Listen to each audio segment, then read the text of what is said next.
em que eles poderiam fazer os encaminhamentos. Porque, normalmente, pelo menos na nossa experiência aqui em Belo Horizonte, os encaminhamentos, eles vêm muito pelas coordenações pedagógicas, as coordenadoras de curso, e também pelos orientadores.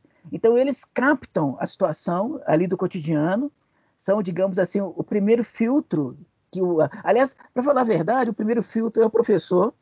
Às vezes, o aluno é muito problemático, ele é encaminhado para o disciplinário. O disciplinário é que, em geral, leva o aluno até as outras instâncias, né? Especialmente a orientação pedagógica, a orientação educacional.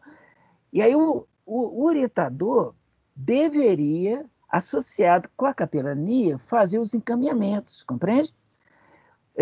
Isso faz desse processo um processo mais oficial, assim, dentro da organização da escola. E quando começar, aí sim, viu, Priscila, que surge a oportunidade do vínculo.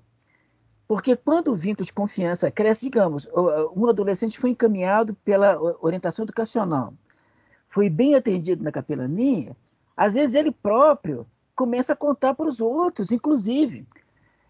Eu posso compartilhar com você, Priscila, uma experiência que eu tive ano passado que eu fiquei assim, muito espantado com essa experiência.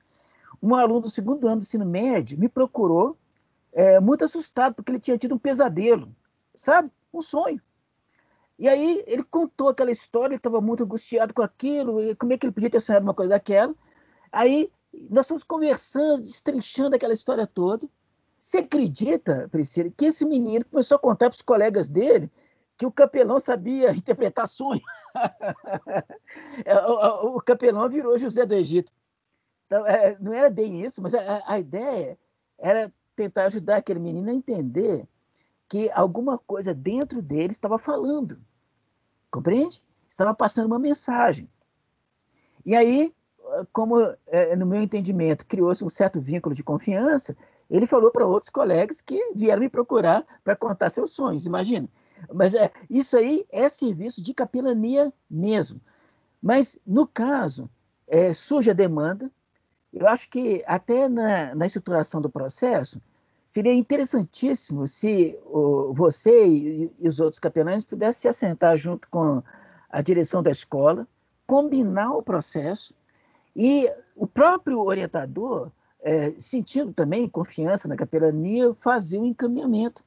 Porque é uma outra instância que é tremendamente ajudadora.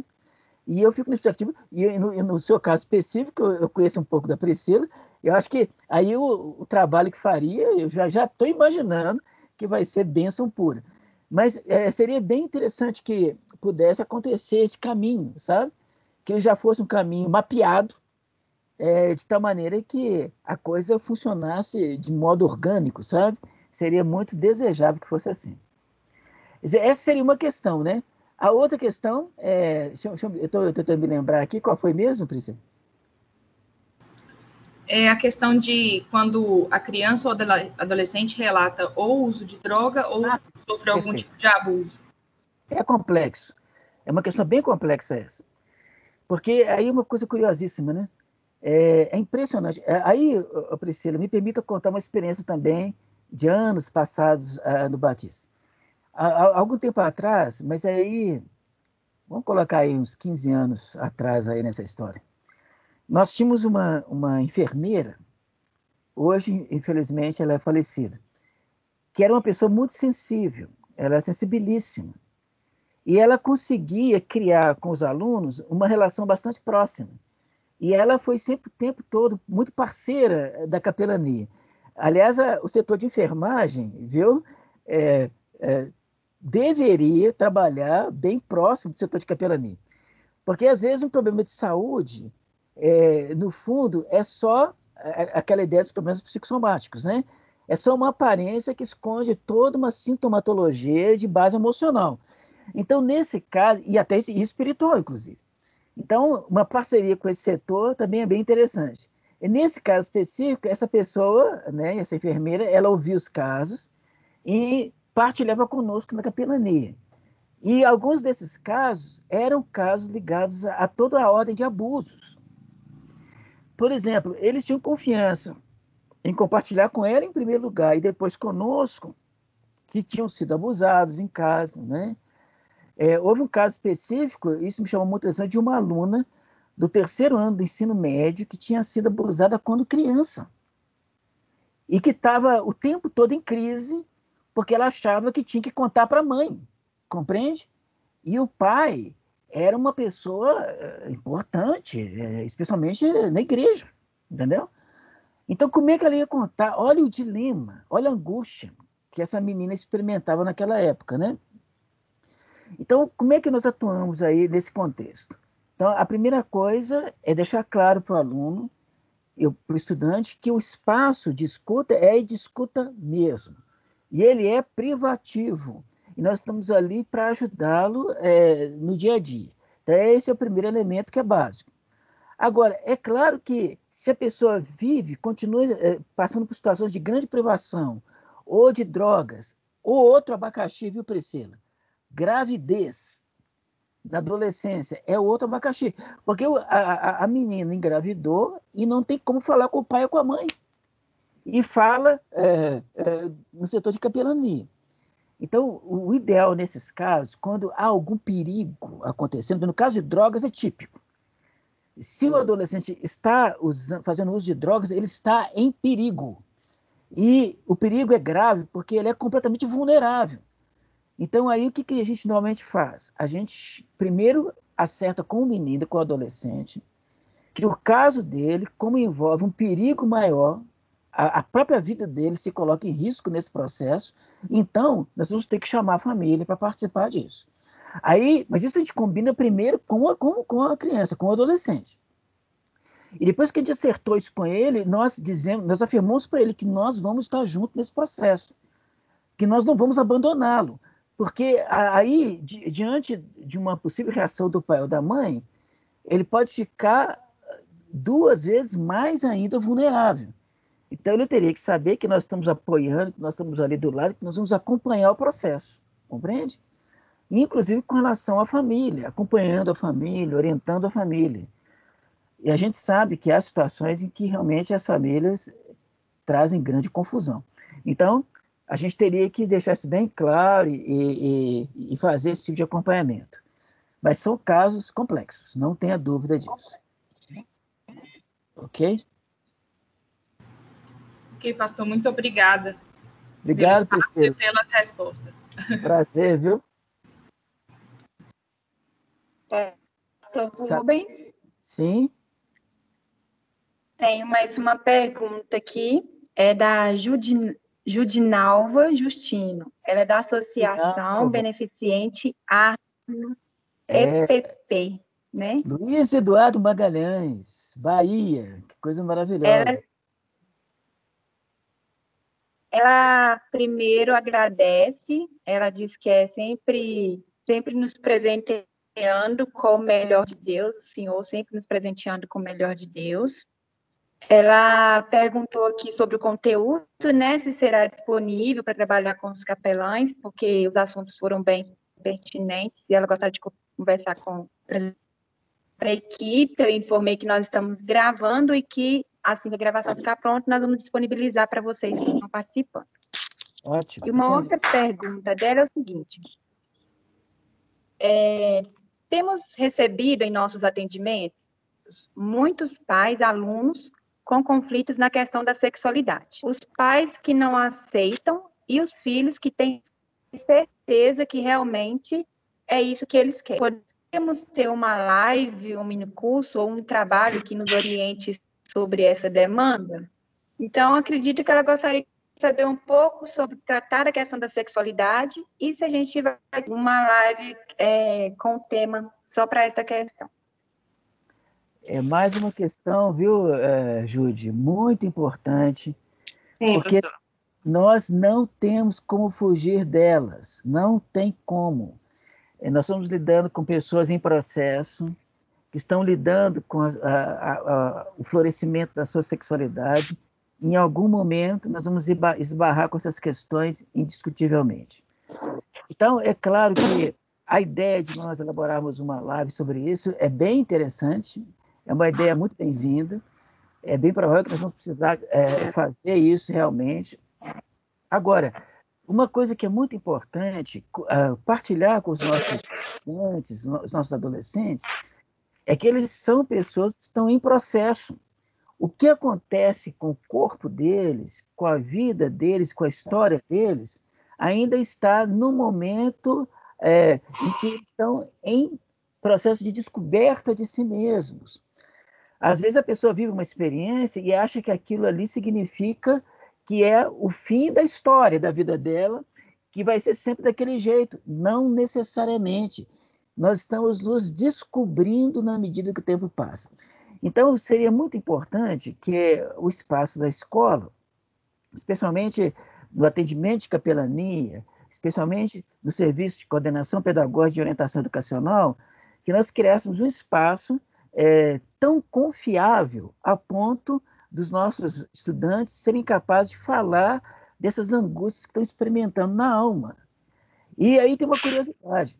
A pretensão dessa escuta e dessa ação, eu vou dizer, não é resolver a situação da pessoa 100%, porque ela está em processo.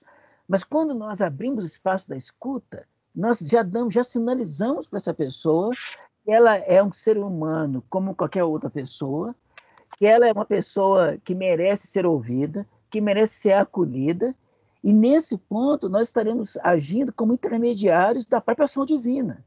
Ou seja, Deus estaria nos usando como intermediários para ouvirmos a dor dessas pessoas, as angústias que elas experimentam no cotidiano. E quem sabe, né, Júlia, nessa ação em que a gente abre o espaço da escuta, essas pessoas não acabam compreendendo que existe um Deus que ama de verdade, um Deus que abraça, um Deus que compreende, um Deus que nos ajuda a encontrar o melhor caminho para a nossa vida, para a nossa existência. Mas isso vai passar muito pela escuta de quem estiver mais próximo. E isso eu tenho a convicção de que Deus nos convocou, nos chamou para colocar cada um de nós nessa condição. Agora, eu vou dizer uma coisa, viu, Júlia? Vamos, e cada um que está nos ouvindo aqui, a ideia de pensar no encontro dessa natureza é muito interessante. Eu vou elaborar isso direitinho para ver como é que a gente dá esse encaminhamento, viu? Mas a sugestão é excelente e é uma demanda indiscutível. Em qualquer canto do país, do Oiapoque ao Chuí, em qualquer canto do mundo, para falar a verdade, nós vamos encontrar situações dessa natureza, né? Certamente, é a vida. Então, pastor, que bom ver, falar com o senhor, e porque a pertinência, né, dessa pergunta, porque essa não é uma angústia, mas esse mês, por exemplo, foi em torno de 4 casos de meninas de 16, de 15, justamente nesse questionamento. E a gente também foi procurado, eu particularmente, eu sei que outros capelães, porque nós temos aulas remotas, mas nós temos um teleatendimento, são 2 canais de telefone aberto para atender. E nós atendemos na base de missões também. Então, essa procura tem sido constante para nós. E hoje eu fui procurada, ontem eu fui procurada por uma mãe, hoje eu conversei com uma filha, e a maior dor da filha, o maior medo é o pai, né? Porque realmente porque não aceita, ele abomina completamente, mas de uma forma, como é que eu digo para o senhor? De uma forma mais, não é grotesca que eu quero falar, na ignorância mesmo, né? Na ignorância de que essa menina precisa ser acolhida, ser amada. Então, tem muitos casos aqui, eu sei que não é só aqui, né? Como o senhor colocou, é de norte a sul mesmo. Então, seria bem pertinente, porque é algo que a gente ainda tem um tabu, é algo que o capelão, o que o senhor colocou, ele já vem lá já com a receita. A palavra de Deus diz isso, né? Ele não olha o que o ser humano está passando, né, ali. Ele não fica na escuta, ele já traz ali a receitinha pronta né? Quase que escreve como um médico mesmo, com o timbre da capelania e tudo. Então, nós precisamos... assim, é um pedido que eu, desde o começo da live, eu vou pedir para o pastor Rubens. Então, pense com carinho e nossa gratidão. Muito obrigada mais uma vez. O prazer é todo meu, Júlio. Dá um abraço em todo mundo aí, especialmente na Urso. A gente sente saudade aí, viu? Que bom. Sim. Deus abençoe. Amém. Mais alguma questão, Sabrina? Então, te pergunto aqui no chat, não. Se o senhor quiser finalizar, fica à vontade. Então, viu, gente? Eu quero só mesmo agradecer a presença de todos, esse momento em que nós estamos trabalhando ferramentas que nos ajudem a melhorar a nossa escuta cotidiana, a abrir o coração para as pessoas que estão sofrendo. Lembrando que se nós agirmos assim, nós estamos abrindo espaço para que as pessoas se sintam mais próximas. Essa ideia dos continentes que chegam mais perto, o mar é tão grande, mas às vezes ele vira caminho, e aí nós vamos poder ajudar essas pessoas a se entenderem um pouquinho melhor, a se compreenderem melhor, e mais do que tudo, a entenderem o propósito de Deus na vida delas, o que é muito importante para que nós sejamos, no final das contas, pessoas felizes, assim, indiscutivelmente. Então, que Deus possa abençoar cada um de vocês. Nós estamos pretendendo realizar outros encontros. Vamos convidar os capelães de outras escolas, de outros lugares, para participarem junto conosco. E a ideia é nós criarmos um fórum mesmo, em que estejamos juntos, nos ajudando mutuamente, já que nós lidamos com essa coisa, como eu disse no princípio, não é? Complexa